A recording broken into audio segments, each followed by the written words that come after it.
Oh, at mukha na naman Biyernes Santo mukha mo. Aga-aga eh. Nakakainis tong si Sky eh. Napakalakas mga sarpikon naman. Kayo talaga. Para kayong aso't pusa na away ng away pero palagi rin naman kayo magkasama. Basta, nakakainis siya. Tumayo si Greg at sumandalito sa hamba ng pinto habang nakatingin sa labas. Tumabi ako sa kanya at nakita kong nakatingin ito kay Sky. Magkatapat lang kasi ang bahay namin at mula doon ay kitang-kita namin na may ginagawa ito sa kusina. Wala ka bang gusto kay Sky? Maganda naman siya. Actually, magandang-maganda. Maputi, makinis ang balat, parang anghel. Isa pa, matalino. Ano pang hanapin mo? Teka nga, sa tono mo parang ikaw ang may gusto kay Sky. Siraulo ka ba? Ang bata-bata niyan. 15 anyos lang yan eh. Sinasabi ko lang sa'yo yung nakikita ko. Dahil kayo ang mas bagay at magkalapit ang edad. Nako, kung siya din lang ang makakatuluyan ko, wag na. Isip bata pa. Makukonsumi lang ako. Ang gusto ko sa babae, yung mahinhin. Daig pa niyang lalaki. Pinatunayan ni Sky ang inis ko sa kanya nang mapalingon ito at bigla akong inambaan ng suntok sabay irap. Natawa naman si Greg at napailing. O kita mo. Kita mo na. Hindi ko liligawan yan. Kayong dalawa talaga. Si mama nga pala, nasaan? Ewan ko, tulog pa yata. Pag uwi ko galing ng night duty, nakalak pa pinto ng kwarto niya eh. Ha? Mag-aalas 9 na. Hindi naman ugali ni mama na tanghaliin ng gising. Kinotok mo na ba siya? Oo, kanina. Walang sumasagot. Mukhang naimbing ng husto si tita. Nagmadali akong umakyat sa ikalawang palapag ng aming bahay. Pagkatapos ay agad kumatok sa kwarto ng mama ko. Mama! Mama! Ma, gising na. Kakain na ho tayo. Kumatok ako ng kumatok. Dinikit ko pa ang tenga sa pinto para pakinggan kung gising na ba ito pero nanatiling tahimik sa loob. Mama! Ma! Natigilan ako at napahinto ako sa pagkatok. Nang mapatingin sa sahig at nakita ko na may nakatapak akong kulay pulang likido. Dugo. Biglang nanlaki ang mga mata ko nang nabalot ng takot at pag-alala ang puso ko. Mas lalong lumakas ang katok ko sa pinto.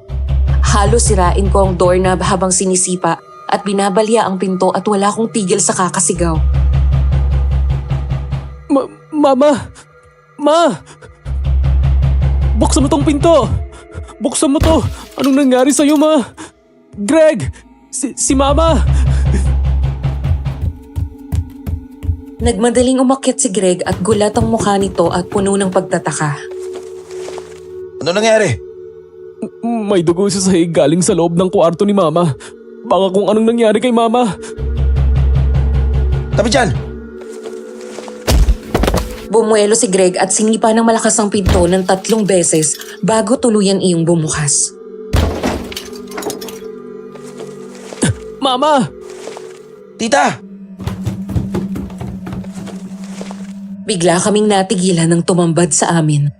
Ang kalunos-lunos na itsura ng aming ina.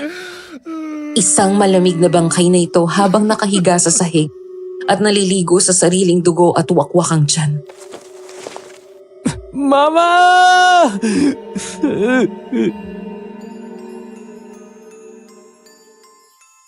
Isang magandang araw sa inyo, Madam Venus. Itago niyo na lamang ako sa pangalan na Jason. Hindi ko tunay na pangalan. Isa po akong masugid na tagapakinig ng Aswang Diaries. Mula sa unang kwento ay sinubaybayan ko na ang channel niyo sa bawat kwentong nilalabas niyo. Kaya naisip ko na ipadala ko na rin ang sarili kong karanasan tungkol sa aswang. Ang ikukwento ko po sa inyo ay nangyari ilang taon na ang nakalipas. 18 anyos lang ako noon. Matapos naming matagpuan ng mama ko sa sariling kwarto niya na wala ng buhay. Sa klase ng pagkakapatay ay kumalat noon ang balita na aswang ang pumatay sa kanya. Ngunit sa kabila ng paghahanap ng mga pulis, Walang nahuling sospek, tao man o aswang. Dahil doon ay naiwan ako sa pangangalaga ng stepbrother ko na si Greg.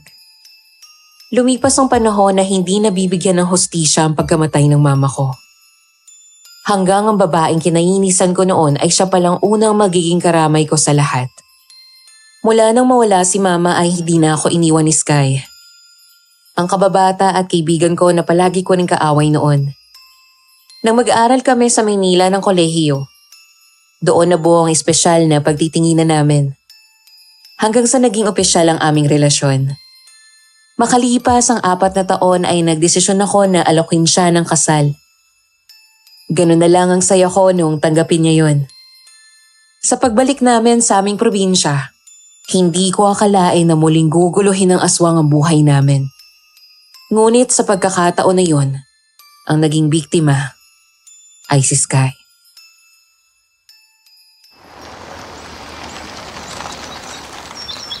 Ay, nako, Lucio, nariyan na sila. Tita, Kuya Lucio, Nako, tita!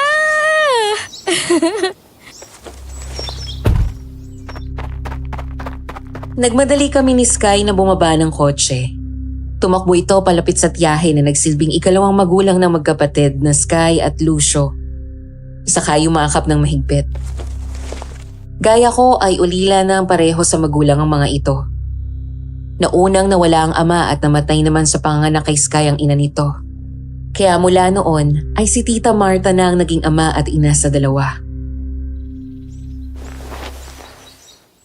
Grabe, namiss kita, Tita Marta.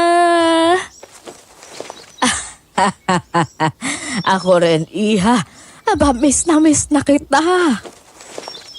Ako, tingnan mo ka naman itong si Jason, lalong pumopogi, aba. ganun po talaga kapag in love at malapit na ang kasal, tita. Tingnan mo nga naman Samantalang dati halos magpatakayan kayong dalawa. Ngayon eto kayo at ikakasal na. Naku kuya, malakas pa rin manginis yan. At pikunin pa rin siya.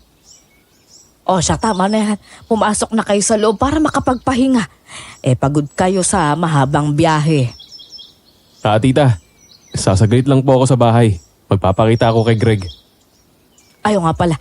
Sige, kamustahin mo muna yung kapatid mo habang tinatapos ko yung niluluto ko. Teka, sasama na ako, Mal. Mula sa bahay nila Sky ay tumuwid lang kami papunta sa bahay namin. Kakatok pa lang sana ako na biglang bumukas ang pinto. Boy! Kumusta ka na, ha? Oh, Jason, kailan ka pa dumating? Ngayon lang. Surprise! Talagang hindi ko na sinabi sa'yo na uuwi kami para mas-surpresa ka. Hi, Kuya Greg. Sky, ikaw na ba yan? Oo, ako to. Nga pala, pasok kayo. Maupo kayong dalawa. Ba, Sky, lalo kang gumanda. Mukhang naiyan ka ng gusto sa Maynila. Naku kuya, salamat ah. Masaya lang talaga ako tsaka magaling mag-alaga tong kapatid mo eh. Siya nga pala, Greg. May hindi pa pala ako na ibabalita sa'yo. Gusto ko kasi personal kong sabihin sa'yo to eh. Ano yun? Kakasal na kami ni Sky sa 1 buwan at dito gaganapin sa probinsya ang kasal namin. Talaga? Oo kuya. Tsaka kami mismo yung bibili ng isusuot mo kaya bukas pumunta kayo ni Jason dyan sa kabilang bayan para makabili ka ng barong mo. Kay talaga Ba't di nyo man lang sinabi ng maaga para nakapag-diet ako? Tignan yung taba ko Grabe ka, hindi naman. Okay lang naman yung katawan mo eh. Basta kuya, sumama ka sa akin ha. Sige, sige. Oh, Sky, Jason, kumain na kayo. Sige kuya, doon muna kami sa kabila. Ikaw ba, kumain ka na? Tara kuya, sabay ka na sa amin. Sige na, tatapos ko lang kumain. Galing ako ng duty kaya matutulog na muna ako. Oo sige, doon na muna kami. Kinabukasan ng gabi ay naganap nga ang masayang salo-salo doon sa bahay nila Sky. Imbitado ang mga malalapit na kaibigan namin mula sa high school at elementarya. Para yung nagsilbi na maliit na engagement party. Napakasaya namin ng gabing iyon na makita ang mga taong naging saksi sa pagbubuo ng pagmamahala namin ni Sky. Hindi rin kami naiwasan tuksohin ng mga ito dahil sa away-bati naming relasyon noon. Tingnan mo nga naman ang panahon, no? Hindi mo masabi nung araw ay kulang na lang isumpa niyo ang isa't isa. Ngayon heto at ikakasal na kayo. Ay, hindi lang yun. Mukhang in love sa isa't isa. Aba, hindi mapaghiwalay. Wala eh. Dinaan kasi ako sa ngiti eh. At saka masigasig siya nung nanliligaw, no? Pakitang gilas kaya yan. Ang sabihin mo, crush mo talaga ako noon pa. Nagsalita ah. Ikaw kaya yun, narinig kita, kausap mo yung kaibigan mo, sabi mo, high school pa lang patay na patay ka na sa akin. Kaya excuse me, no? Totoo yun. Kunwari galit yan sa'yo pero palagi ko nahuhuli na inaabangan ka lumabas. Halos sabay-sabay kaming lumingon nang bigla itong magsalita. Ang alam ko kasi ay hindi ito makakadalo dahil may pasok ito sa trabaho. Oh, kuya. Akala ko may pasok ka. Mamaya pa. Oh, para sa inyo. Wow, may palitsyon. Pinasok nito ang dala nitong lechon at pinatong sa mesa. Ayos ba? Regalo ko sa inyong dalawa. Sa kasal nyo, meron ulit.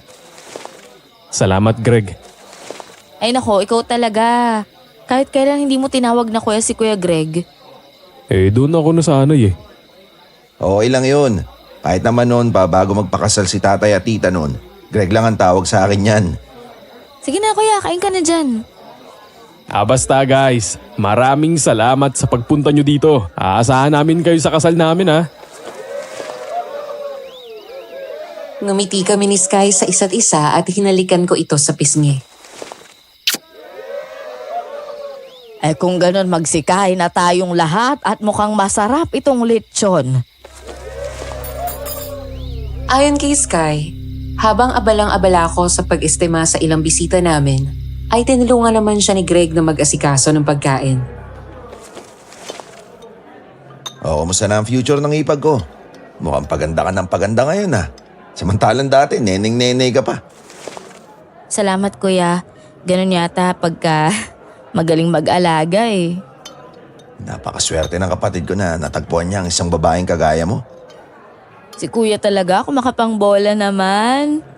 Di ako nang bobola, totoo yun. Di ko alam dito kay Jason kung bakit ang tagal bago nagising sa katotohanan eh. Kung ako yan, noon pa kita niligawan. Ay nako, ang importante, kuya, nakahabol pa rin siya. Saka mga bata pa naman kami. Hindi naman din ako nagmamadali. Mahal, tapos ka na ba dyan? Oh, mukhang seryosong pinag-uusapan nyo ah. Hindi naman mal, sinasabi lang ni kuya na ang swerte mo daw sa akin. Hindi swerte ang tawag dun tol. Bless. Pinagpala ako na binigay ng Diyos sa akin si Sky. Halika na dito mahal. Kain na tayo ng lechon.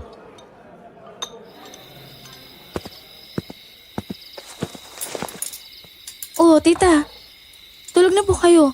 Kami na ni Jason yung tatapos ng ligpitin dito. Oo nga po tita. Gabi na masyado, magpahinga na kayo sa taas. O sige kung ganon, Sky, wag mong kalimutan na ilagay sa rep yung mga natirang pagkain para hindi masira. Opo. Good night po tita. Oh, good night. Bilisan nyo na riyan at nang makapagpahinga kayo. Opo. Nang maiwan kami ni Sky ay binilisan namin ang pagliligpit ng mga kalat. Nang maayos na ang lahat ay saka kami na upo sa sofa. Ay, kapagod, mahal. Saan ka matutulog? Dito, sa sofa. Talaga bang ayaw mo dun sa bahay nyo? Dun sa kwarto mo, mas maayos kaya yung kama dun. Eh kapag kasi dito ka, kung hindi dito sa sofa, dun ka nga lang matutulog sa kwarto ko. Pero sa sahig naman. Pinapalayas mo na ba ako, mahal? Hindi, ito naman. Alam mong hindi yun ang ibig kong sabihin, no? Gusto ko lang maging komportable ka. Maaalala ko yung nangyari kay mama kapag doon ako natulog sa kabila eh. Saka komportable naman ako dito. Matagal na akong dito natutulog sa sofa. Kahit mga bata pa lang tayo. Nga pala, bukas pala dalawin natin yung puntod ni mama mo ha. Sige pero may tatapusin lang akong trabaho sa umaga. Nag-email kasi si boss sa akin eh. May pinakiusap na documents na importante. Okay. Kahit anong oras mo gusto umalis, go. Wala naman akong gagawin bukas eh. Ano, halika na? Tulog na tayo? Sandali lang. Tumayo ako at nagpatugtog ng malamyos na musika. Mahina lamang yon para hindi na magising si Kuya Lucio at Tita Marta. Sapat na para marinig naming dalawa. Pagkatapos ay nilahad ko ang kamay sa harap niya. May I have this dance, miss? Napangiti si Sky at pinatong ang kamay sa aking palad. Pagkatapos ay tumayo siya saka kami marahang nagsayaw. Walang ibang tao kundi kami lang. Hindi mawala ang ngiti ni Sky at sinandal niya ang ulo sa dibdib ko. Mahal, sana palaging ganito, no? Yung masaya lang, walang problema. Kung pwede lang na ganun at least, wala na tayong aalalahanin pa.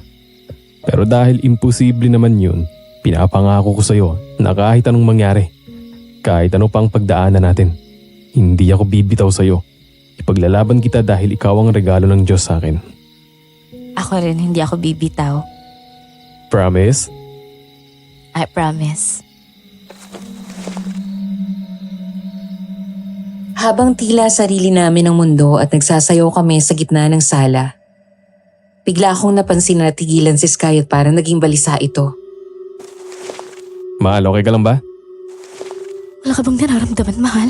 Parang may nagmamasid sa atin eh. Tsaka, hindi ko pa naririnig yun. Parang may umaangil eh. Oo nga no. Naririnig ko parang nasa malapit lang. Kinikilabutan ako. Napakunot noo ako nang marinig kong mahinang angil ng kung anong hayop. Agad kaming huminto sa pagsasayaw at tumingin sa bintana. Ngunit wala naman akong natatanaw sa malapit na kung anong hayop. Sandali, dito ka lang. Mahal, huwag ka nang lumabas. Baka mapano ka pa. Basta diyan ka lang. Dumampot ako ng baseball bat na ginagamit ng mga anak ni Kuya Lucio. Saka maingat akong lumabas ng bahay. Lumingon ako sa paligid. Pero wala akong nakita kahit anino ng kung anong hayop. Naglakad ako papunta sa likod. Pero wala rin ako natagpo ang kahit sino doon. Hanggang sa... Jason! Bigla akong tumakbo pabalik at naabutan ko na nasa pinto at papasok na sana sa loob ng bahay ang isang nilalang. Lalaki ito pero mukha itong bayawak. Gumagapang sa lupa at mahaba ang buntot. Bago pa ito tuluyang makapasok sa bahay, ay agad akong kumuha ng bato. Hoy! Napalingon sa akin ng malaking taong bayawak pagkatapos ay binato ko ito ng malakas. Dali itong tumakbo palayo at lumusot sa makapal na damuhan. Sinubukan kong habulin ito pero mabilis itong nawala. Nang maaalala ko si Sky ay agad akong bumalik. Nadatnan ko doon si Kuya Lucio at Tita Marta habang umiiyak si Sky sa takot. Mabilis itong tumakbo sa akin at yumakap. May nakita ko aso, kuya. Kuya, para siyang isang malaking bayawak. Diyos ko, akala ko na tahimik na yung bayan natin sa ganyan. Ilang taon na rin mula nung gabi na may umataking aswang dito. Kailangan masabi natin to kay Kapitan. Nakatingin siya sa akin, Mahal. Natatakot ako sa itsura niya. Parang kukunin niya ako. Kumalma ka na, mahal. Walang kukuha sa'yo. Ako mismo ang tatawag sa kanya bukas ng umaga. Ang mabuti pa ay magpahinga na kayo, Jason. Samahan mo si Sky sa taas. Ako na ang magsasara dito. Sige kuya, halika na mahal. Kinabukasan, pumunta kami ng sementeryo ni Sky para dalawin ang puntod ng namayapa kong ina. Nilapag ko sa harap ng puntod ang dala naming bulaklak. Ma, nakauwi na po ako. Kumusta ka na? Siya nga pala, Ma. Malapit na ang kasal namin ni Sky. Naaalala mo pa ba? Palagi mo nun sinasabi sa akin na kapag nagdalaga siya, iligawan ko agad dahil siya ang gusto mong maging manugang. Naasar ako sa inyo noon kasi palagi mo kong tinutukso kay Sky. Pero tama ka, Ma. Napakabait at maalaga ni Sky. Mula nang mawala ka, hindi na niya ako pinabayaan. Kahit para kaming aso't pusa. Ma, bumalik na naman yung aswang. Hindi ko alam kung yun din yung aswang na pumatay sa'yo. Pero hindi na ako papayag na may makuha ulit siya sa mga mahal ko. Hi, tita. Sana nandito kayo para makita niyo kung gaano kagwapo si Jason sa isusuot niya sa kasal namin. Mahal, sa tingin mo ba masaya si Mama na ikakasal tayo? Oo naman. Wala man siya dito kasama natin. Alam ko na nakikita niya tayo. Ilang sandali pa kaming nagtagal doon sa sementeryo bago kami umalis. Dumaan muna kami sa bayan sa palengke at nag-grocery bago umuwi. Pagdating sa bahay, naabutan namin kausap ni Kuya Lucio ang kapitan ng barangay namin kasama ang mga pulis. Oh, mabutit narito na kayo. Nagtatanong si Kapitan tungkol sa nangyari kagabi. Sinabi ko sa kanila ang mga detalye ng nangyari kagabi, maging ang itsura ng aswang na nakita namin ni Sky. Ilang taon nang tahimik ang bayan natin mula sa mga aswang na yan. Ang huling biktima ay ang ina ni Jason. Ano naman kaya ang pakay ng aswang na yan? Ang sabi ni Kapitan kanina, ngayon lang daw nagkaroon ng mukha ang aswang. Noon ay puro haka-haka, walang konkretong pagkakakilanlan yan. Kung ang aswang din na yun ang pumatay kay Mama, ako mismo ang papatay sa kanya. Kaya mas mabuting mag-ingat tayong lahat, lalo si Sky. Mukhang siya ang pakay eh. Yun nga ho ang inaalala ko. Huwag ka mag-alala, kuya. Ako ang bahala sa kanya. Ang buong akala ko kapag nasa loob na ng bahay ay magiging ligtas na kami sa anumang banta ng kapahamakan. Ngunit nagkamali ako. Hanggang isang gabi, habang natutulog na ang lahat, ay bigla kaming nakarinig ng malakas na sigaw mula sa silid ni Sky. Jason! Tulungan niyo ako!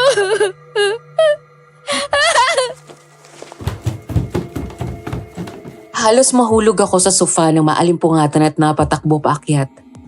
Pagbukas ko ng pinto ng silid ni Sky, ay nakita ko ang aswang na mukhang bayawak at nakasampa sa bintana. Pagkatapos ay lumingon ito sa akin. Hoy! Bumalik ka dito, demonyo ka! Tumakbo ko palapit sa bintana at sinubukang habulin ng aswang. Pero mabilis itong nakatalon. Nakita akong pumasok na naman ito sa makapal na talahiban. Bababa sana ako para habulin pa ito nang bigla akong hawakan ni Sky. Natigilan ako nang makita ko ang kanyang kalagayan. Umiiyak at nanginginig ang mga kamay sa takot habang nakataas ang laylayan ng pantulog nito. Ang underwear nito ay nasa sahig at may bahid ng dugo ang kobre kama. Mahal! Anong ginawa niya sa'yo? Sky, anong nangyari?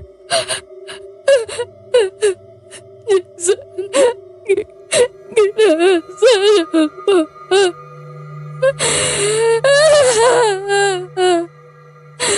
Ginasal ako. Ay, Panginoon ko! Lintik na yan. Hahanapin kong demonyong yan. Dahil sa sobrang pagkabigla ay hindi ako nakapagsalita, Madam Venus. Napaiyak na lang din ako at niyakap ng mahigpit si Sky. Napuno ng galit ang puso ko. Parang sasabog yun na anumang oras. Nilapastanganan niya ang babaeng pakakasalan ko. Ang babaeng labis na ginalang, nirespeto at mahal na mahal ko. Ano gagawin ko, Jason? Ginasa ako ng aswang. Ginasa niya ako. Hahanapin ko siya. Ako mismo ang papatay sa kanya. Nang gabing iyon ay tumakbo kami sa ospital at kinumpirma sa amin ng doktor na naghahasa nga si Sky. Dumating doon ang mga pulis para kunin ang testimonya namin. Lalo si Sky. Ngunit hindi agad ito makapagsalita dahil sa trauma. Kahit na galit ako at gusto kong magwala sa mga sandaling iyon, pilit kong kinalma ang aking sarili. Higit kailanman ngayon, kailangan ni Sky ang suporta ko. Kaya naman ngumiti ako sa kanya para ipakita na wala siyang dapat ikatakot.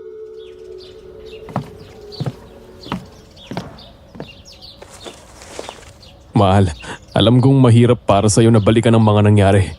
Pero kailangan para matulungan nila tayong mahanap ang aswang na yun. Nandito ako, si Kuya Lucio at si Tita Marta. Hindi ka namin iiwan. Wala kang dapat ikatakot, hindi kita bibitawan. Matagal muna itong nanatiling tahimik hanggang sa tuluyan itong nagsalita.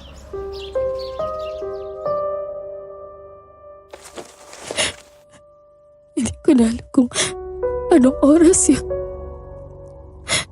Pero nalimpungatan ako nang maramdaman ko na parang may umupo sa gilid ng kama ko. Dahil antok na antok ako, bagay akong dinilat yung mga mata ko kaya nakita ko lang nung una yung braso at dibdib niya. Akala ko si Jason dahil yung balat niya normal na tao yung nakita ko.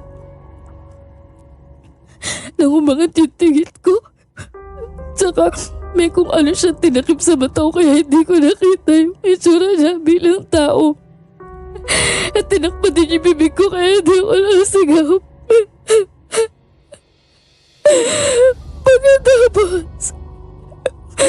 Pagkatapos sinira niya yung underwear ko at tuluyan niya ako kinasa. Nagpumiglas ako pero malaki siya Sinubukan ko sumigaw at umiyak ng malakas. Akala ko mamamatay na ako. Dahil habang nilalabas na kanya ko, hindi ako makahinga. Gawa ng unan. Pero naramdaman ko, magaspang yung kamay niya parang may kaliskis yung balat niya. Matapos siya sa kahayupan niya. Tumayo siya. Pag-alis ko na una sa mukha ko, doon ko nakita. Nakita ko na siyang nasa aswang na anyo. At doon ka na nakasigaw. Oo. Sinubukan kong lumaban at ipagtanggol yung sarili ko. Dahil nangako ako sa'yo at sa Diyos na ikaw ang unang lalaking pag-aalayin ko ng sarili ko sa araw ng kasal natin. I'm sorry. Hindi ko na matutupad yun.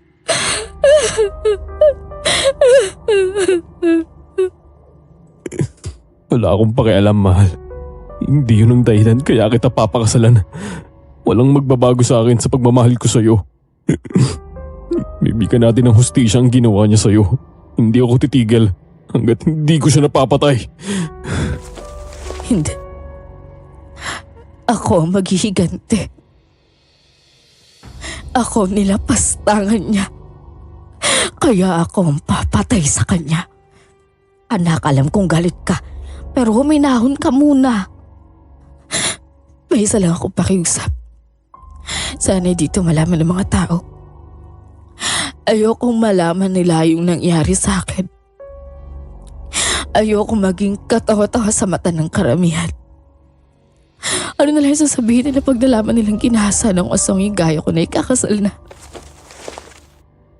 Nang hindi ko nakayanan ang pagpigil ko ng galit ay lumabas ako ng kwarto at galit na sinuntok ko ang pader.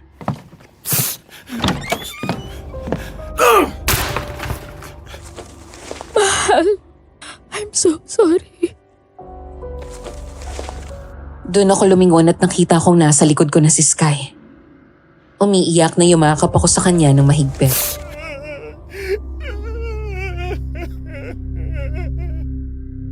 Pinilit kong maging normal ang kilos pagdating kay Sky. Ang mga dating paglalambing at pagbibiro ko sa kanya ay hindi ko inalis. Kaswal ko siyang kinakausap na parang normal na araw. Ngunit sa paglipas ng panahon ay napapansin namin ang naging pagbabago niya. Naging masungit sa Sky. Bugnutin at mainitin ang ulo. Ayaw niyang makipag-usap sa amin at palaging nakakulong sa kwarto. Madalas ay naririnig ko siyang umiiyak lalo sa gabi. Isang hapon, nang bumalik ako mula sa bayan, ay agad ko siyang hinanap. Tita, nasaan po si Sky? Saan pa ba? Ayun at nakakulong sa kwarto niya. Agad ako umakyat at pinuntahan ko siya sa kwarto. Hinadatnan ko si Sky na nakatayo na sa may bintana at nakatanaw sa labas. Mahal, nandito na ako. Hindi sumagot si Sky. Kahit ang umiti, hindi nito ginawa. Sa halip ay tumingin lang ito sa akin, saka muling tumanaw sa labas. Lumapit ako sa kanya at niyakap ito sa bewang, saka hinalikan nito sa pisngi. Ang lalim naman ang iniisip mo, mahal. Ano ba, Jason? Lumayo ka nga. Oh, ba't naman ang sungit mo? Naglalambing lang eh. Ano ba ginagawa mo dito? Teka, bakit ka ba nagagalit? May nagawa ba ako? Tanga ka ba? O nagbubulag-bulagan ka? Ba't hindi ka pa umalis? Diyan lang naman yung bahay niyo sa tapat eh. Bakit mo pa rin sinisiksik yung sarili mo dito? Sky, ano bang kinakagalit mo? Ikaw! Naiinis ako sa'yo dahil ang galing mo magpanggap na walang nangyari. Paano mo nagagawang maglambing sa akin at umarte na parang wala lang sa'yo? Ano bang gusto mo? Magmukmuk ako? Sisihin ka? Ganun ba? Oo! Bakit hindi ka magalit? Bakit hindi ka mandiri sa akin? Pinagsamantalahan ako, Jason. Ginahasa ako ng hindi tao. Kung hindi aswang. Wala akong pakialam, Sky. Hindi dahil nangyari yun, magbabago na ang pagtingin ko sa'yo. Mahal kita, Sky. Hindi dahilan ng pagkababae mo para hindi kita pakasalan. Pero hindi ko kaya. Wala akong mukha maiharap sa'yo. Ang tagal kong iningatan yung sarili ko para sa'yo. Pero nilapastangan lang ako ng kung sino man yun. Alam mo ba kung gano'ng kasakit sa akin yun? Bakit? Ano sa tingin mo? Madali lang sa akin na umarte na parang walang nangyari. Pero ang totoo gusto kong pumatay sa sobrang galit. Pero anong magagawa ko? Nangyari nang nangyari. Hindi na natin maibabalik ang mga araw, Sky. Uulitin ko, mahal na mahal kita. At hindi kita pakakasalan dahil sa virginity mo. Maghiwalay na tayo, Jason. Natulala ako sa sinabi niya. Hindi ako makapaniwala sa aking narinig. Muling umagos ang mga luha sa mata ko. Lalong naging doble ang sakit na iyon nang hubarin niya ang binigay kong engagement ring at nilagay sa kamay ko. Hindi na ako ang tamang babae para sa'yo. Alam mo, Sky, handa akong ipaglaban ka. Tanggap kita at hindi nagbago ang pagtingin ko sa'yo sa kabila ng mga nangyari. Dahil sa mga mata ko, ikaw pa rin ang babaeng minahal ko noon hanggang ngayon. Pero kung ito talaga ang gusto mo, sige, ibibigay ko sa'yo. Nang tumalikod ako at lumabas ng silid, ay narinig ko ang malakas na iyak niya. Kinuha ako ang mga gamit ko at agad na lumipat sa bahay namin. Dahil sa nangyari ay hindi ko kinausap si Sky. Kahit na nakikita ko na nasa loob ng bahay nila at nakatingin sa akin ay tiniis ko siya.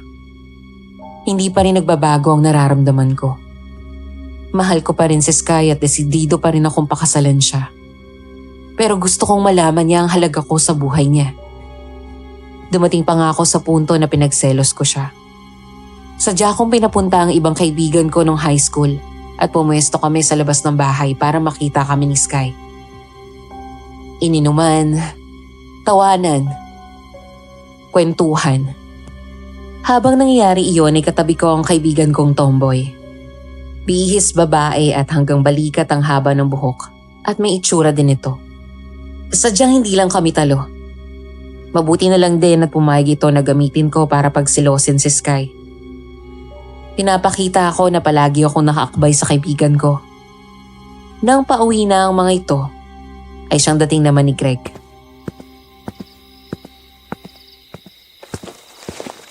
Oh, saan ka galing? Doon sa kumpare ko. Sino yan? Mga tropa mo? Oo, nakalimutan mo na sila. Sila Jeff, tropa ko nung high school. Oo nga. Di ko nakilala. Sino yung babaeng akbay mo kanina? Tropa ko rin yun. Saka tomboy yan. Siraulo ka. Sinasadya mong dumisplay dyan para makita ni Sky, no? Oo, Hanggang ngayon, kapag nag-aaway kayo, para pa rin kayo mga bata, nagagantiyan. hindi ako gumagante. Gusto ko lang may ma-realize siya. Pero hindi pa rin nagbabago ang nararamdaman ko. Mahal ko pa rin siya. Susuyuin ko rin naman siya eh. Nagpapamiss lang. Iba rin talaga ang diskarte mo eh. Natural. Alam ko naman magulo lang ang isip niya dahil sa mga nangyari pero kahit kailan hindi nagbago ang pagtingin ko sa kanya. Ano ba ang balita? Hindi pa rin ba nahahanap kung sino yung aswang? Hindi pa rin. Huwag kayong magalala, mahanap nyo rin siya. Sige na, maliligo na ako. May pasok pa ako. Matapos namin mag-usap ni Greg ay lumabas ulit ako dahil paalis na rin ang mga kaibigan ko. Habang nagpapaalam ang mga kaibigan ko sa isa't isa, ay nahagip ng mata ko si Sky na nakatingin sa akin. Sadya akong lumapit sa kaibigan kong tomboy at inakbayan ito. Matapos umalis sa mga ito ay pinuntahan ko si Kuya Lucio. O kuya, bakit? Nakausap ko si Kapitan at yung mga pulis. May isang babae din sa kabilang bayan ang nagreklamo ng panggagahasa. Ang suspect yun din aswang. Nag-match ang description ng babae at pareho ng ginawa kay Sky. At pagkatapos tinakpan din ang mata at bibig bago pinagsamantalahan. At tapos bukod doon, may patay din na natagpuan doon. Lalaki naman ang biktima at wakwakan tiyan. Ang duda ng mga tao, aswang din ang dumali. Sige kuya, salamat sa update. Balitaan mo na lang ulit ako. Kumusta siya? Pasensya ka na sa kapatid ko, Jason. Alam mo namang magulo lang ang isip niya kaya nakapagsalita siya ng ganon. Naiintindihan ko naman kuya. Napalingon kaming lahat nang marinig namin ang yabag ng paa ni Sky na pababa. Nakita ko ang pangungulila sa mga mata niya nang magkatinginan kami. Kahit ako man ay iyon ang mararamdaman pero tiniis ko yun. At kunwari ay binaliwala ko siya. Sige kuya, dito na ako. Gano'n na lang ba kadali yun sa'yo? Ano na naman? Nung isang linggo lang. Nung isang linggo lang tayo nag-break tapos may pinalit ka na. Ganun lang ba kadali sa'yo kalimutan lahat ng pinagsamahan natin? Bakit hindi mo itanongin sa sarili mo? Bakit sa kabila ng pagbibigay ko sa'yo ng katiyakan na hindi magbabago ang nararamdaman ko para sa'yo, ay nakikipaghiwalay ka pa rin sa akin? Ganun na lang ba kadali sa'yo na itapon lahat ng pinagsamahan natin? Hindi mo ako naiintindihan, Jason. Naiintindihan kita, Sky. Intinding-intindi kita. Sadyang ayaw mo lang akong papasukin sa mundo mo at samahan ka sa lungkot mo. Oo, alam ko nasaktan ka. Alam ko, nahihiya ka. Naiintindihan ko rin yun. Pero yung nararamdaman ko ni Kuya Lucio at Tita Marta, iniisip mo ba? Gusto ka namin damayan pero tinutulak mo kami palayo. Hindi nakapagsalita si Sky. at masamang loob na tinalikuran ko siya at umuwi sa amin. Lumipas ulit ang mga araw nang hindi pa rin kami nagkakausap ni Sky. Hanggang dumating ang isang pangyayari na naging daan para maayos ang gusot sa pagitan namin. Isang gabi, habang naglalakad ako pa uwi galing sa bayan at halos wala na rin ibang tao sa daan maliban sa akin, napahinto ako na may biglang gumalaw sa talahiban. Hindi ko na dapat papansinin iyon at nagpatuloy ako sa paglalakad hanggang sa... Anong tunog yun? Kinilabutan ako nang marinig ko ang pamilyar na angil na iyon na parang hayop. Nakiramdam ako habang agad na umikot ang tingin ko sa paligid. Nang makakita ako ng mahabang piraso ng bakal, ay dinampot ko iyon at muling nakiramdam. Maya-maya ay bigla akong napaatras nang lumabas mula sa matataas na talahiban ang pamilyar na nilalang na matagal ko nang hinahanap. Hoy! Mabilis akong sinugod ng aswang pero agad akong napaatras. Nang talunin ako nito ay mabilis akong napaupo sabay hataw ng malakas sa katawan nito ng bakal. Napagulong ako palayo at agad tumayo. Nakabawi ang aswang at muling sumugod sa akin ito. Sa pagkakataon na ito ay napahiga ako sa lupa nang tumalon ito sa akin. Hawak namin sa leeg ang isa't isa. Habang hawak nito ang kamay ko may hawak na bakal. Nagkaroon ako ng pagkakataon na matitigan ang malipitan ng mukha nito. May parte sa mukha nitong parang tao pa rin. Pero nanlilisik ang mga mata nito at may mahahaba at matatalim na pangil. Maging ang mga kuko sa kamay. Mukha itong demonyo sa aking paningin pero nang matitigan ko pa ng husto ang mga mata nito, ay doon ko lamang napansin na parang pamilyar ito.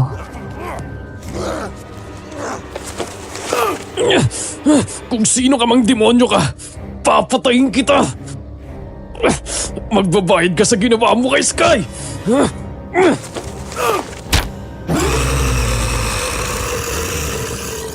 Nang magawa kong makabitaw mula sa hawak nito sa kamay ko, ay agad kong nasaksak ng bakal ang aswang at tumama ito sa braso.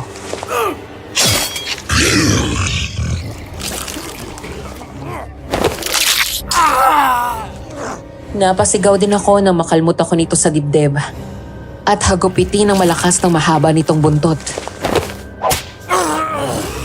Akma kong kakagatin ng aswang ng ilang sandali pa ay mabilis na umalis ang aswang at muling sumuot sa masukal na talahiban. Habang ako naman ay napadaing dahil sa habdi ng sugat dahil sa kalmot nito. Mabilis na hinabol ng mga pulis ang aswang. At tinlungan naman ako ni Kapitan at ang mga tanod. Nagulat pa ako nang makita si Kuya Lucio na kasama ng mga tao. Jason! Diyos ko! Kuya, yung aswang. Nagkaharap kami ng aswang. Huwag mo na munang alalahanin yon. Ang importante ay magamot ka agad. Tawagin niyo si Lolo Marsing. Bilis!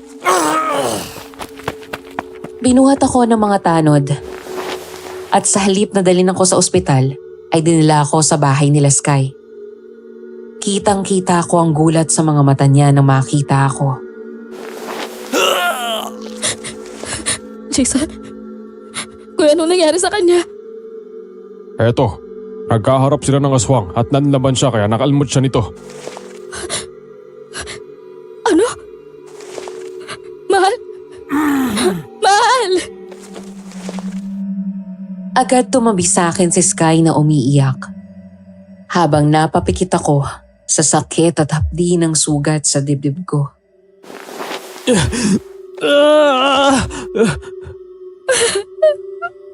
Mahal! Sky, dumito ka muna sa tabi para may lugar si Lolo Marsing. Kailangang malapatan ng lunas agad ang sugat ni Jason. Dahil ang mga aswang ay parang mga ahas yan na may kamandag. Nakalmot niya lang naman ako, tita. Mawawala rin ito. Kahit na, hindi natin alam kung anong dala ng aswang na yon. Kinagat ka man niya o kinalmot, mas mabuti na yung makasigurado tayo. Maya-maya ay dumating na nga si Lolo Marsing na may dalang mga halamang gamot. Nilinis muna ng matanda ang sugat ni Jason. Pagkatapos ay may pinahid itong langis bago tinapalan ng kung ano-anong dinikdik na halaman. Matapos iyon ay tinakpan ng gasa. Lolo, kumusta na po siya? Huwag kang mag-alala, Iha. Malayo sa peligro itong nobyo mo. Mababaw lang ang sugat niya. Mas magiging delikado ang buhay niya kung nakagat siya. Ay Marsing, ano ho bang klaseng aswang yun? Isang abwak. Isang aswang na kayang magpalit anyo bilang taong bayawak. Kalimitan nagtatago at naguukay sa ilalim ng lupa at nag-aabang ng mabibiktima. Narinig ko na ang nangyari dito. Sa kaso mo, Iya, nagpunla siya sa iyo ng susunod sa kanyang lahi. Anong ibig niyong sabihin? Napaatras si Sky nang hawakan ni Lolo Marsing ang kanyang tiyan. Nagdadalang tao ka. Hindi. Hindi, Father. Hindi ako pwedeng mabuntis. Hindi ako pwedeng mabuntis ng aswang na yun. Hindi. Hindi totoo yan. Ay, minahon ka anak. Uminahon ka. Kuya, hindi ako pwedeng mabuntis, tita. Tulungan niyo ko, tita. Umiwas ako ng tingin kasabay ng pagbuhos ng mga luha ko. Wala nang masasakit pa sa nalaman namin na iyon kumpara sa mga sugat ko. Gusto kong magwala sa galit at muling hanapin ang aswang na iyon. Paano po namin mapapatay ang aswang na yon? Tansong metal gaya ng bala ng baril. Yun ang pinakamabisang magagamit nyo para mapatay ang aswang. At siguraduhin ninyong palibutan nyo ng asin itong bahay nyo at magsabit kayo ng bawang sa mga bintana. Ito ang kamangyan. Kasama ang pinitpit na bawang at sanga ng halaman na makabuhay. Gagawin nyo siyang parang insenso. Bago mag-alas 6 ng gabi ay magpauso kayo sa loob at labas ng bahay para maitaboy ang aswang. Kilala niyo ho ba kung sino ang aswang? Hindi, pero naamoy ko ang masangsang niyang amoy. Nasa paligid niyo lang ang aswang. Nagbabalat kayo at nakikihalubilo na parang ordinaryong tao. Kinabukasan, naalimpungatan ako dahil sa ingay na nagmumula sa kusina. Napadaing ako nang maramdaman ng kirot mula sa sugat ko. Aray! O dahan-dahan lang ha, huwag kang basta babangon. Natigilan ako nang biglang lumapit si Sky. Nawala na ang bigat ng aura sa mukha nito at mas lamang na ang pag-aalala sa akin. May nababasa akong emosyon sa mata niya na hindi ko mapangalanan. Umiwas ako ng tingin. Nasaan sila, Kuya Lucio? Wala, pumasok na si Kuya. Si Tita Marta nagbabantay dun sa restaurant. Huwag ka muna masyadong kumilos. Sabi ni Lolo Marsing, kailangan mo rin magpahinga eh. Babalik na ako doon sa kabilang bahay. Nang tatayo na ako, ay hinawakan ako sa kamay ni Sky. Hindi ka pwedeng kumilos. Ayan mo, ako naman yung mag-alaga sa'yo. Dito ka lang, Jason. Huwag mo ko iwan mag-isa. Hindi naman kita iniwan kahit kailan. Ikaw ang tumalikod sa akin.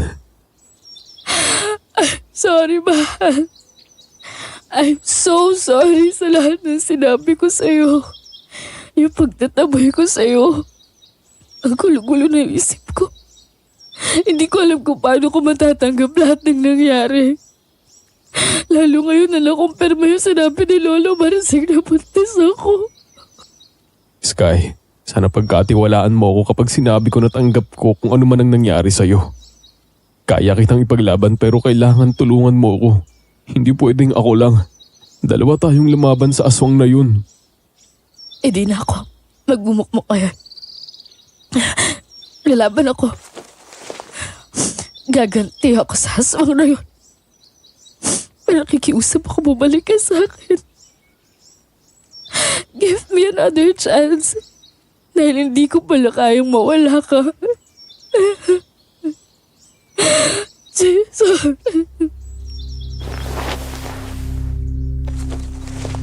Pinilit kong bumangon at niyakap ko siya ng mahigpit. Parang nawala ang lahat ng sakit na nararamdaman ko sa mga sandaling iyon. Ang buong akala ko ay tuluyan nang mawawala sa akin si Sky. Ang akala ko, mas lalo kang lalayo sa akin pagkatapos mong malaman na buntis ka. Naisip ko na rin yan. Pero ayoko nalokohin yung sarili ko eh. Dahil kahit kailan, ngayon ko mas kailangan ng suporta ng lahat ng mahal ko sa buhay. Lalo ka na. Patawarin mo ako sa lahat ng ginawa ko, mahal. Please, bumalik ka na sa akin. Hindi naman ako nawala eh. Nagpamiss lang ako para ma-realize mo ang halaga ko sa buhay mo. Eh, kung ganun, sino yung babaeng laging kakbay mo? Tapos palagi pong pumupunta sa inyo. Naramdaman ko tuloy na parang ang bilis mo akong palitan. Si Joy. Tropa ko lang yun. Tomboy yun. May kinakasama na yun. Ha? Tomboy yun?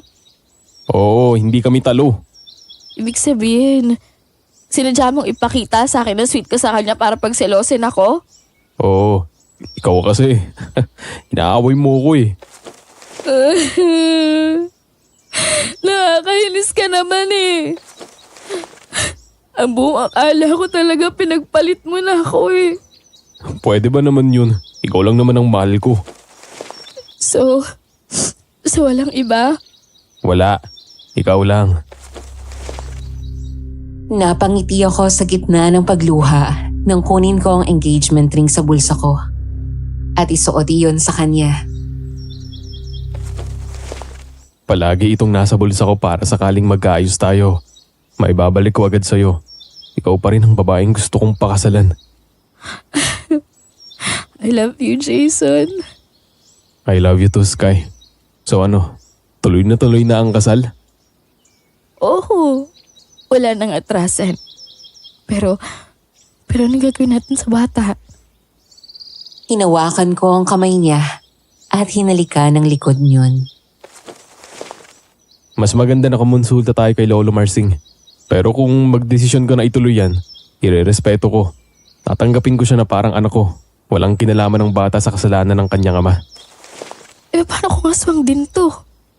Saka na natin isipin yan dahil lang mahalaga ang kaligtasan mo. Natin lahat dito. Balik ka na dito, mahal. Dito ka na ulit matulog. Doon ka na sa kwarto ko para maalagaan kita. Okay, kukunin ko lang lahat yung mga gamit ko sa bahay. Sasamahan na kita.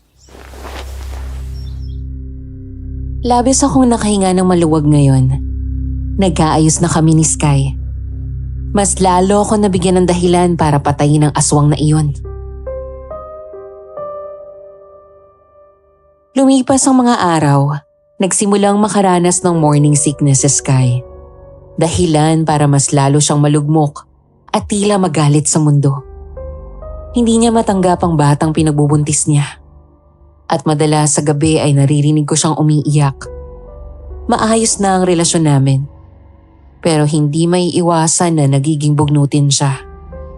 Ang sabi ni Tita Marta ay bukod sa natural lang daw, minsan sa mga babae ang masungit kapag buntis. Dumagdag pa dito ang dahilan na anak ng aswang ang batang dinadala nito. Isang umaga, habang wala ako sa bahay, ay nagsuka na naman daw si Sky. O, aminom ka muna ng tubig. Tita, nakabili ka na ba ng gamot na sinasabi ko? Yung pampalaglag? Ay, hindi pa eh. Tita naman eh. Ibili niyo na ako. Anak, maghunos dili ka. Huwag mong idamay ang bata. Demonyo yung ama nito. At ayoko magluwal ng batang magiging kagaya ng ama niya. Aswang to, tita, hindi to tao. Paano kung hindi? Paano kung normal naman siya? Hindi kahit kailan magiging normal ang anak ng isang aswang. Wala tayong karapatang manghusga. May dahilan ng Diyos kung bakit niya yan hinahayaang mangyari. Anong dahilan niya, tita? Kasi hindi ko maintindihan eh. Nagsisilbi ako sa kanya. Sinuko ko yung buhay ko sa kanya. Pero bakit sa dami ng tao? Sa akin nangyari to? Wala na ako mukhang harap kay Jason, tita. Inigatan ko yung sarili ko para sa kanya. Pero ninakaw lang na kung sinong yung dangal ko. Mas masakit pa nun. Aswang yung gumahasa sa akin. Alam kong mahirap tanggapin, anak. Pero huwag ganyan. Huwag mong questionin ng Panginoon. May mga nangyayari sa buhay natin na mahirap maintindihan at walang kasagutan. Pero hindi ba't sinabi na magtiwala tayo? Hinayaan niyang mangyari ito dahil alam niyang malakas ka at kaya mo. Malalagpasan mo ito, ha?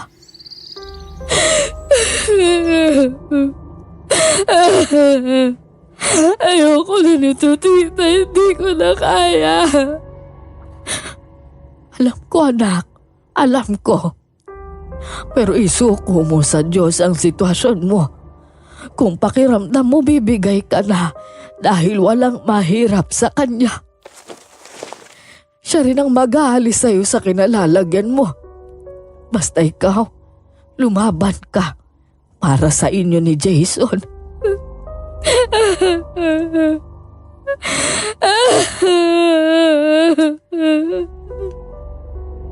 Nang gabing iyon, nang makauwi ako ay nadatnan ko si Sky na nasa kwarto at nakatanaw na naman sa labas ng bintana. Napansin ko na bigla nitong pinunasan ng luha.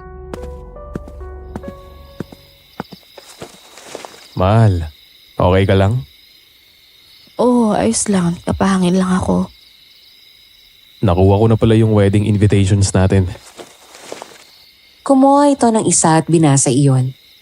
Napangiti si Sky pero may lungkot sa mga mata nito. Mahal, talaga bang ayos lang sa'yo na ituloy yung kasal na ganito yung lagay ko? Oo naman. Nahiya ako sa'yo eh. Para kasing nagtaksil ako sa'yo. Buntis nga ako pero hindi naman ikaw yung ama. Wala kang kasalanan. Ayokong tumingin sa negatibo, mahal. Sa kabila ng mga nangyari sa atin, gusto ko na tumingin ka sa mga magagandang bagay. Isa na rin ang nalalapit nating kasal. Hindi ka na ba excited? Yumakap si Sky sa akin at sinandal ang ulo sa aking dibdib. Excited naman. Pero hindi ko lang talaga maiwasang mag-isip eh. Huwag ka masyadong mag-isip. Makakasama sa'yo at sa bata. Mahal. Okay lang ba talaga sa'yo na hindi ko yung nakauna sa akin? Sa kabila nung pag-iingat natin, ganito yung nangyari. Magsisinungaling ako kapag sinabi kong okay lang ako at baliwala sa akin. Siyempre, nasasaktan ako at galit pa rin ako hanggang ngayon dahil inagaw ng demonyo na yun ang dapat ay sa akin. Pero nandyan na yan. Nangyari na. Hindi mo din naman kagustuhan yun. Tsaka para sa akin, hindi naman nasusukat ng virginity ang pagmamahal ko sa'yo. Dahil sa huli, alam ko na sa akin ka pa rin at ako pa rin ang mahal mo. Kanina, kinwestiyon ko ng Diyos kung bakit nangyari to. Tapos, bago ka dumating, narealize ko na mali yung ginawa ko. Wala akong karapatan na questionin siya. Dahil mas marami pa rin akong dapat ipagpasalamat na buhay ako. Kasama kita. Hindi ko alam kung paano ako magpapasalamat sa'yo. Nasa'yo na lahat ng dahilan para iwan at talikuran ako. Pero nandito ka pa rin. Ako pa nga tumalikod sa'yo eh. Sorry sa lahat. Nung hiningi kita sa Diyos, sabi ko lahat sa'yo tatanggapin ko. Ang kagandahan mo, ang kasungitan mo, ang minsang tantrums mo, pati na rin ang madalas na pagpapakyut mo sa akin. I'm so blessed to have you, mahal.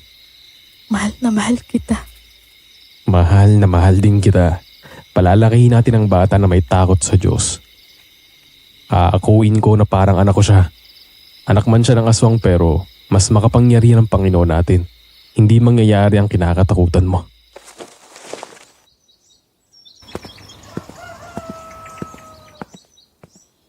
Oh, Jason. Parang hindi ko yata masyadong nakikita si Greg ngayon ah. Dati palaging narito yon. Oo nga ho. Busy yata sa trabaho eh. Trabaho? Ano bang trabaho niya ngayon? Doon pa rin ho, sa dati. Saan dati? Doon ho sa may commercial building sa kabilang bayan. Hindi ho ba security guard siya doon? Teka, hindi ba niya nasabi sa'yo? Ang alin ho?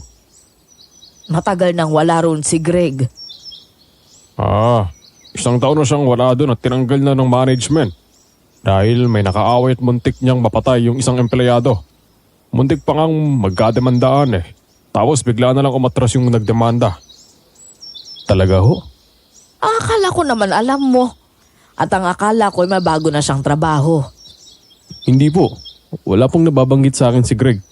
Basta ang sinasabi niya tuwing umaalis siya sa gabi, papasok daw siya.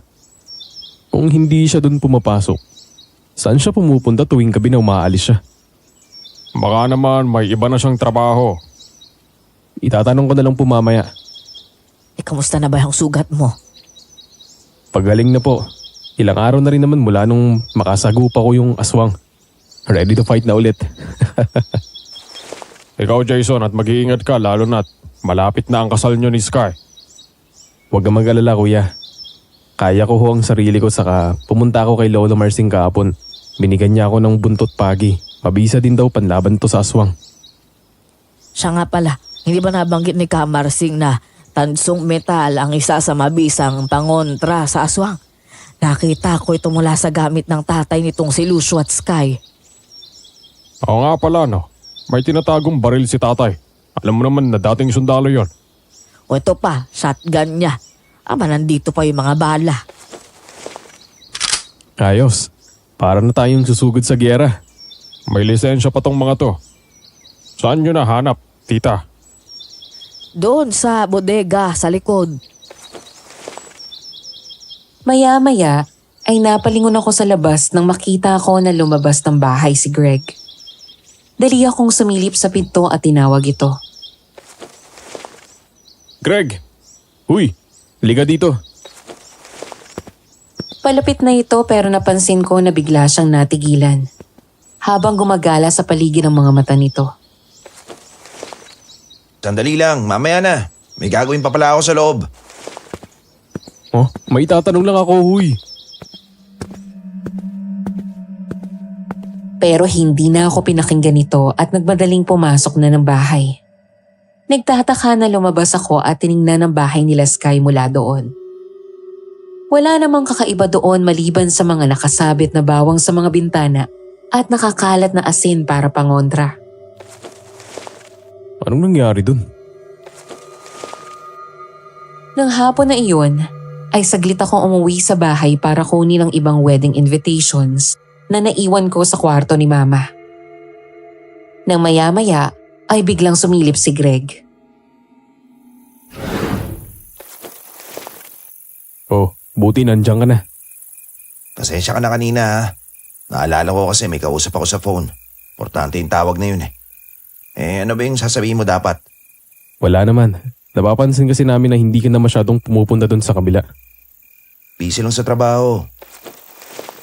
Speaking of trabaho, sinabi nila Kuya Lucio na wala ka na pala dun sa dating pinapasukan mo.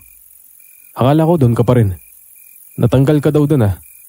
Bakit hindi mo sinasabi sa akin? Ayoko lang naintindihin mo pa ako.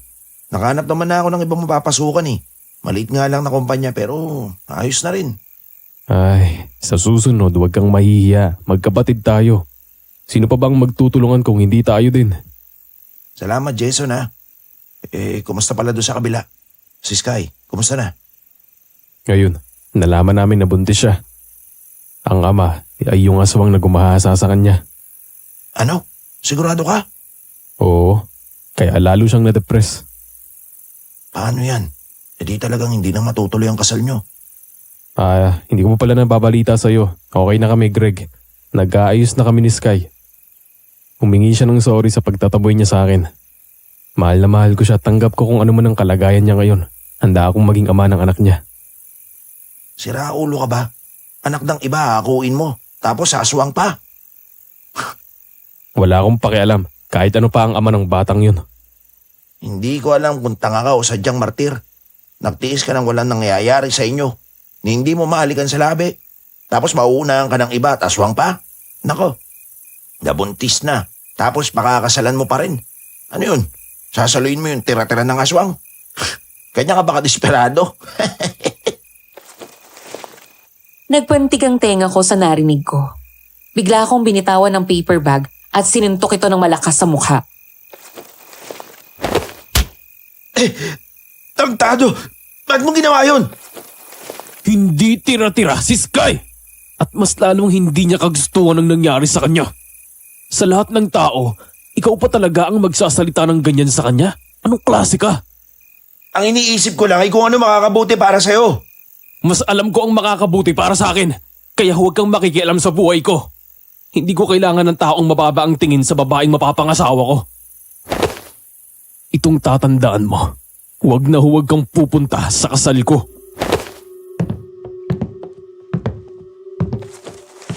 Dali-dali kong kinuha ang paper bag at umalis ng bahay. Pagdating ko sa kabilang bahay ay hindi ako nagpahalata kay Sky kaya agad akong ngumiti.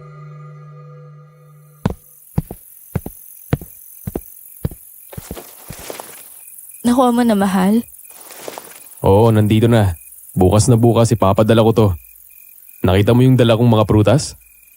Oo, ang sarap nga lalo na yung ubas. Kain ka lang ng kain ha. Sabihin mo lang kung may gusto ka pang kainin. Nang araw na iyon, pagsapit ng hapon ay dumaing si Sky ng labis na pangangalay ng balakang at pananakit ng puson. Kaya nakahiga lang ito buong maghapon habang binabantayan ko at hinihimas ito sa likod. Nagkataon naman din na wala doon sa bahay si Kuya Lucio at Tita Marta. May pinuntahan itong mga kamag-anak ni Sky at binigay ang mga imbitasyon na dapat sana ay kami ang gagawa. Pero dahil masama ang pakiramdam ni Sky, ay nagpresenta si Tita Marta na sila na lang ang lalakad. Pauwi na ba sila, tita? Oo, nag-text na sila sa akin. Kamusta pakiramdam mo? Ito, sakit pa nga rin ng balakang ko eh. Parang alam mo yun, parang mahahati yung katawan ko. Huwag ka masyadong kumilos at maiga ka lang dyan. Kung may kailangan ka, sabihin mo sa akin. Mahal, di kaya magimana ng galak ko. Baka mamaya aswang na rin ako. Ikaw talaga. Masama na nga pakiramdam mo, nakukuha mo pang magsalita ng ganyan. Joke lang. Ang sabi ni Lolo Marising, magiging aswang lang daw ako kapag nakagat din ako nun. O kaya yung may sinasalin na bato yata yun. Hindi ka magiging aswang. Malayong mangyari yon. Mahal, ang mabuti pa, kumain na muna tayo ng hapunan. Ano bang gusto mong kainin? May pork steak ba dyan? Yun na lang. Tapos gusto ko ng mainit na sabaw, yung mushroom soup. Oo, sige. Ibibili kita sandali dun sa kanto tapos iluluto ko na agad. Sige, balik ka agad ah. Oo, dyan ka lang. Huwag ka nang tatayo. Huwag kang magbubukas ng bintana at pinto. Huwag kang mag-alala, safe na ako. Napapaligiran na tong bahay ng pangontra sa aswang. Umalis nga ako agad ng sandaling iyon at iniwan mag-isa si Sky sa bahay.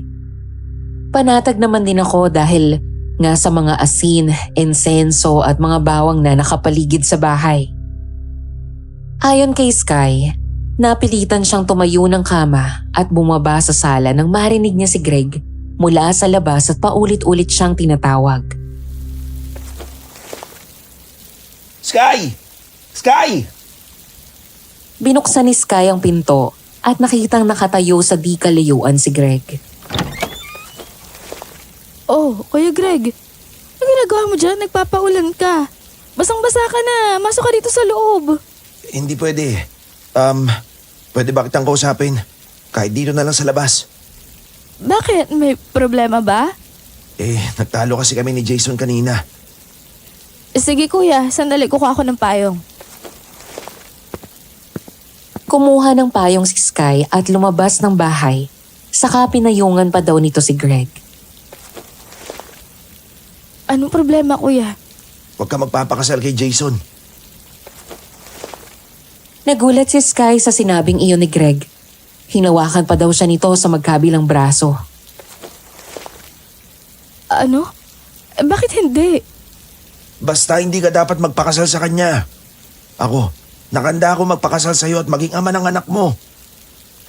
Kuya Greg, ano pa sinasabi mo? Lasing ka ba? Hindi ako lasing. Makinig ka sa akin, Sky. Basta ako dapat ang pakasalan mo. Ano ba? Bitiwan mo nga ako! Nababaliw ka na Kuya Greg, hindi ako magpapakasal. Kahit kanino kundi kay Jason lang. Matagal na kitang gusto, Sky. Bata ka palang binabantayan na kita. Naghihintay lang ako na magdalaga ka at sumapit sa wastong edad. Pagkatapos ang plano ko ay ligawan ka. Pero inagaw ka ni Jason sa akin. Nabalitaan ko na lang na nililigawan ka niya hanggang sasagutin mo siya.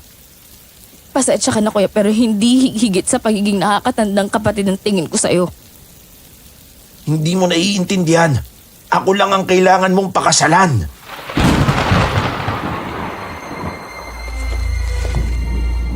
Nang dumiin ang paghawak ni Greg sa kanya, doon lang daw may napagtanto si Sky.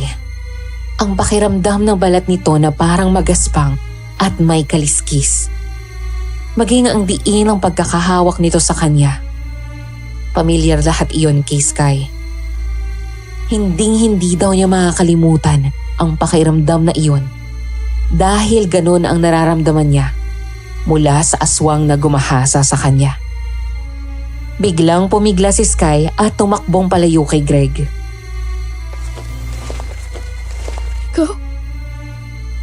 Ikaw yung gumahasa sa akin?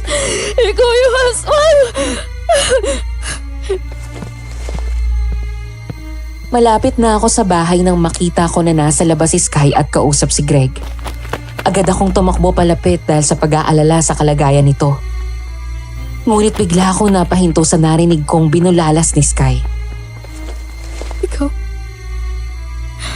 Ikaw ang gumaasa sa akin. Ikaw ang aswang hayop ka, napakahayop mo!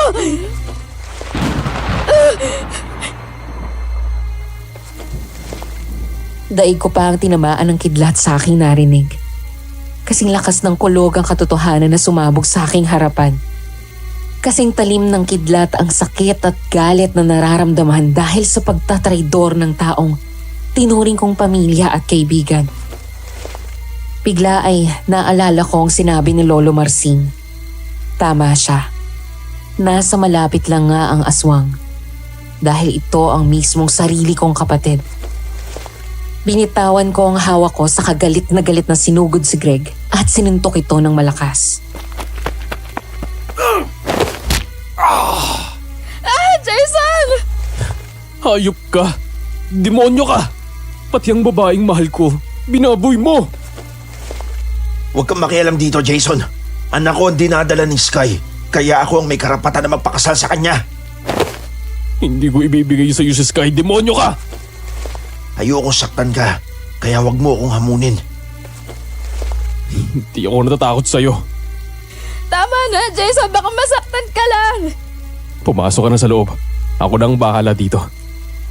Kunin mo ang binigay ni Lola Marcin sa akin. Ayoko, hindi kita iiwan dito. Kaya ko ang sarili ko. Magtiwala ka. Nagmadaling pumasok si Sky. Nang lumingon ako kay Greg ay nagpalit ito ng anyo at naging bayawak. Agad niya akong hinataw ng malakas gamit ang mahaba nitong buntot. Kaya halos humagis ako nang tumama ang katawan ko sa puno.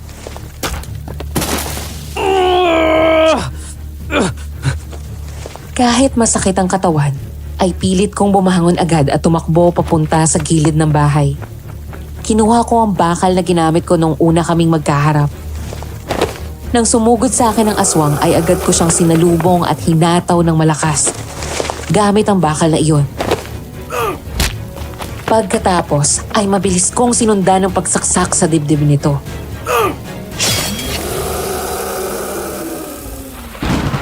Ayop ka! Magbabayad ka sa ginawa mo, Sky! Papatayin kitang ayop ka! Agad itong nakaganti at hinawakan ako sa lieg at binalibag ako sa lupa. Hinawakan ko naman siya sa mukha habang dinidiinan ng bakal na nakasaksak sa dibdib nito. Kulang pa yan sa lahat ng atraso ng nanay mo sa akin. Gusto mong malaman ng totoo? Ako ang pumatay sa nanay mo. Ako ang pumatay sa sarili kong ama. Dahil sa kanila ay namatay ang nanay ko.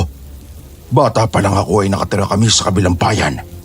Nakita ko kung paano pinatay ng taong bayan ang nanay ko dahil sa nalaman nila na isa siyang aswang. Alam mo kung sino ang nagsumbong sa mga taong yon? Walang iba kundi ang nanay mo at tatay ko. Kabit ang nanay mo ng tatay ko. Sinira ng nanay mo ang pamilya namin, kaya pinangako ko sa sarili ko na magbabayad siya at hanggang sa mga anak niya ay maniningil ako. Kung ano man ang kasalanan ng nanay ko, labas ako doon! Hindi mo na dapat dinamay pa si Sky! Matagal ko na rin siyang gusto, Jason. Pero gaya ka rin ng nanay mo. Mga agaw! Kaya ba ginahasa mo siya? Demonyo ka! Oo, dahil yun lang ang paraan para makuha ko siya. Hindi mo ako makukuha. Naiintindihan mo? Halos sabay kaming napalingon ni Greg at nakita ko na hawak na ni Sky ang shotgun ng tatay nito. Bumaba ang tingin ko sa hita niya nang makita ko na may umaahagos na dugo doon.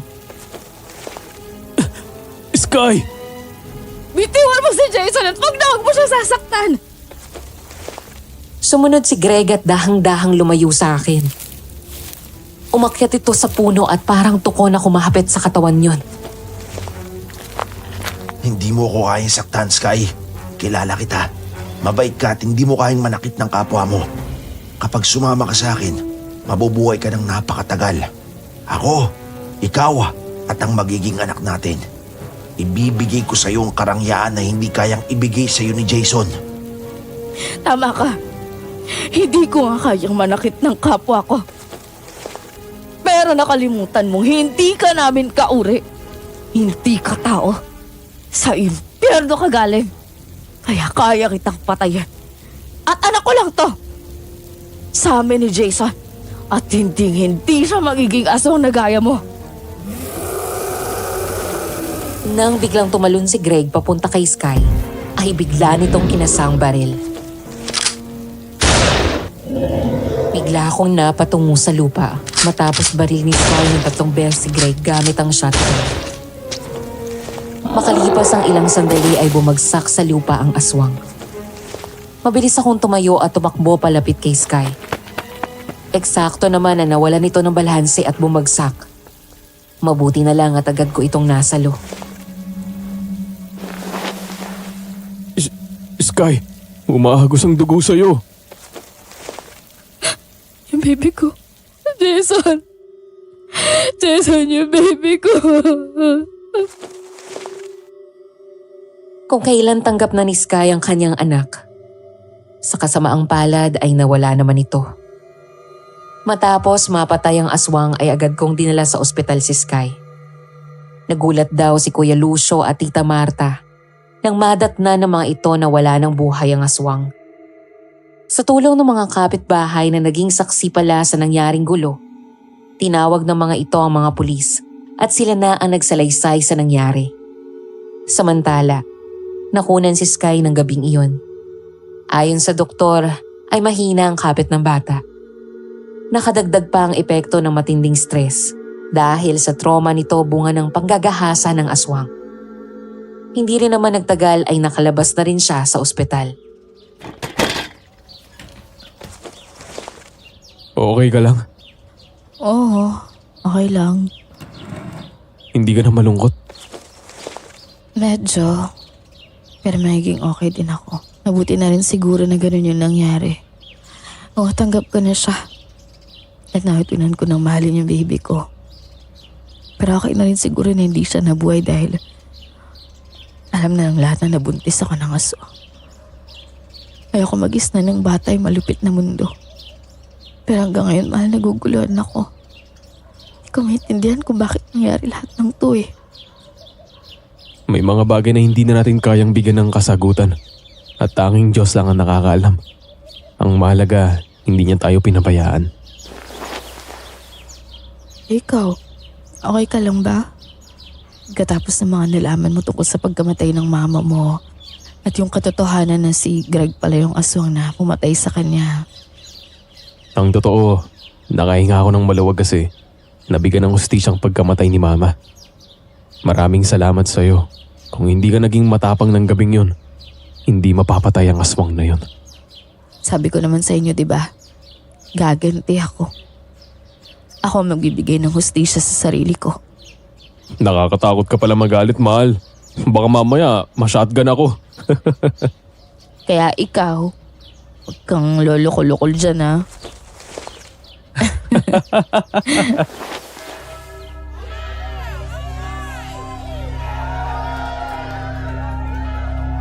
Ayun na nga ang kasabihan.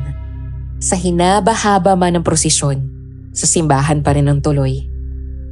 Sa dami na nangyari sa aming dalawa ni Sky, ay nauwi pa rin sa kasal ang lahat. Ang akala ko noon ay matapang na ako dahil ako ang lalaki. Pero labis akong pinahanga ni Sky sa tapang nito. Nalugmok man siya pero natuto siyang bumangon at ipagtanggol ang sarili laban sa umabuso sa kanya. Hindi siya nagpadala sa labis na kalungkutan. Nabuntis man siya at nawala ang bata. Buong puso niyang tinanggap ang lahat. Sa kabila ng matinding problema, mas nanaig ang matinding pananalig niya sa Panginoon. Sa ngayon ay kasal na kami at may 2 anak. Sa Maynila na nga kami nanirahan at tahimik na namumuhay. At ang nangyaring iyon kay Sky ay isang lihim na hindi kailanman namin makakalimutan. Hanggang dito na lang at sana'y may natutunan kayo sa aking kwento. Nagmamahal, Jason.